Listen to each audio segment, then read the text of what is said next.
Good afternoon, my dear students. I am Dr. Deepak More, Assistant Professor, Department of English, Sanjini Mahavidyalaya Chapoli. Today, we are going to study about the model millionaire written by Oscar Wilde. Oscar Wilde is a great storyteller who wrote his great story, The Model Millionaire. It was written in 1887.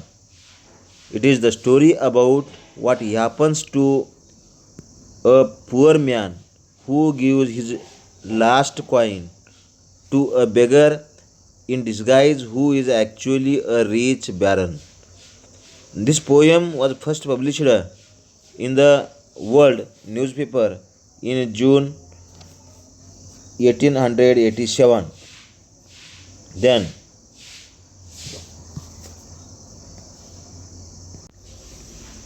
brief introduction.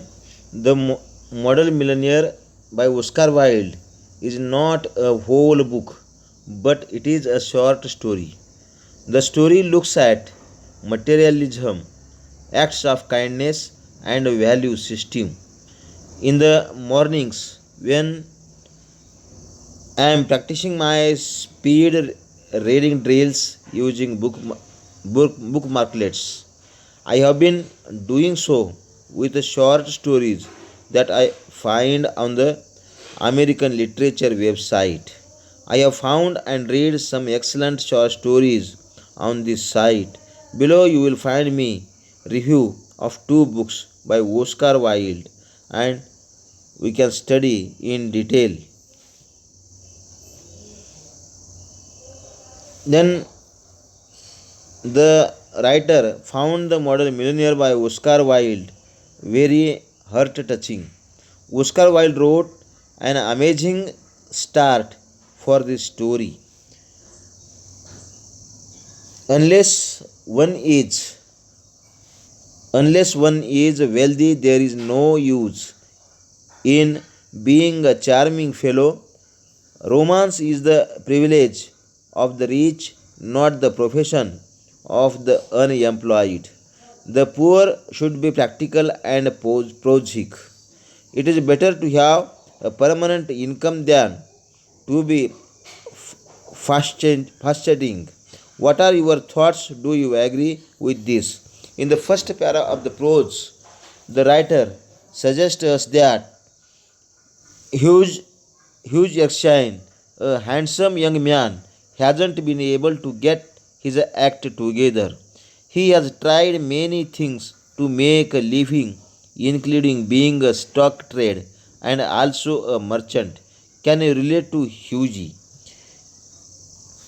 Can you relate to Hughie? Hughie is in love with Laura Martin, the daughter of a retired merchant. Although the retired colonel lies and approves of the young man, he will not give his daughter's hand in marriage unless Hugh is able to amass a wealth of 10,000 pounds, and then he will revisit the matter. He does not have a profession and doesn't know how he will ever get this money. On the positive side, Laura loves him, but what good is that if they cannot marry? Hughie often visits his friend Alan Trevor. Trevor is a renowned painter whose paintings are always in damaged. Alan happens to like Hughie and allows him to visit even while he is working. One day, when Hughie is visiting, Alan is painting a beggar with a piteous and miserable look on his face. The two friends talk about the beggar, and Hughie asks how much the model gets, and he learns that it is a shilling for an hour, while Alan gets 2,000 gains for the painting. Hughie declares that the model works as hard as the painter and should earn more.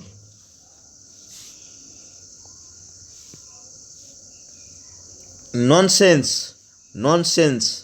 Why look at the trouble of laying on the paint alone and standing all day long at one's ease?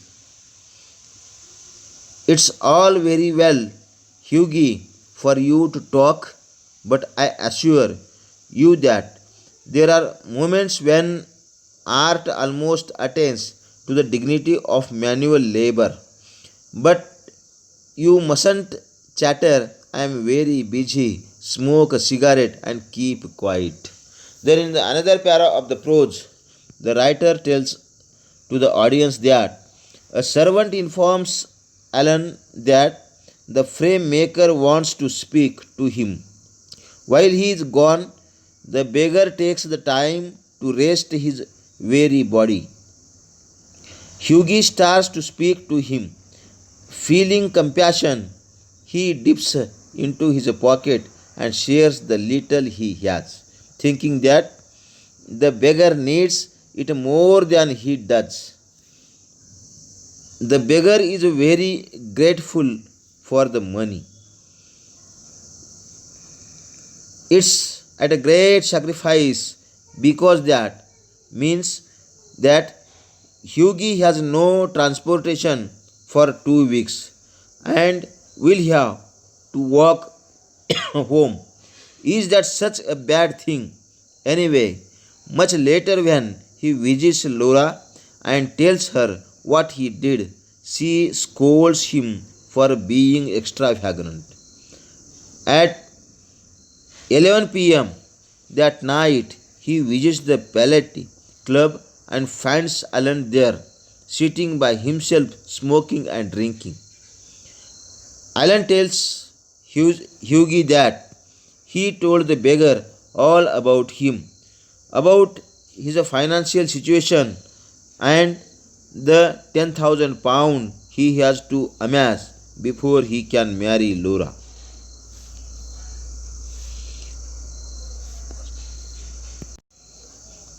Hughie cannot understand why Alan would share his personal information with a beggar. He also tells Alan that he gave the beggar money. Alan discloses that the beggar isn't really a beggar.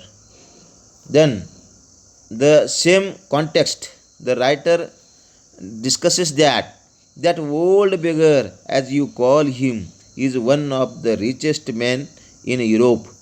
He could buy all London tomorrow without overdrawing his account. He has a house in every capital, dines off gold plate, and can prevent Russia going to war when he chooses. In this context, Oscar Wilde suggests us that the beggar Baron Habsburg commissioned the painting and posed for it. Hughie is not happy about the deception. The next morning, while he is eating breakfast, his servant brings him a card from Moisture Gustave, who works for Baron Habsburg. Hughie thinks he has to apologize for giving a multimillionaire spare change. As it turns out, Baron Habsburg was touched by Hughie's kind gesture despite his financial situation. Monsieur Gustave delivers a check made out to Hughie for 10,000 pounds so that he can marry his sweetheart. To conclude, The Modern Millionaire by Oscar Wilde.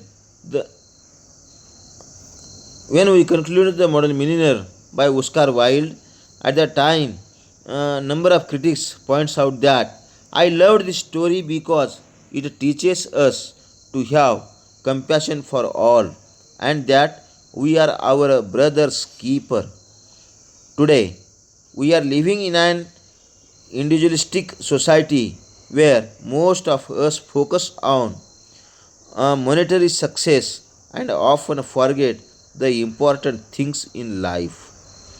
The epidemic that the world is facing is once again forcing us to be our brother's keeper.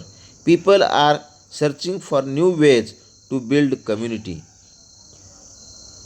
Thank you very much.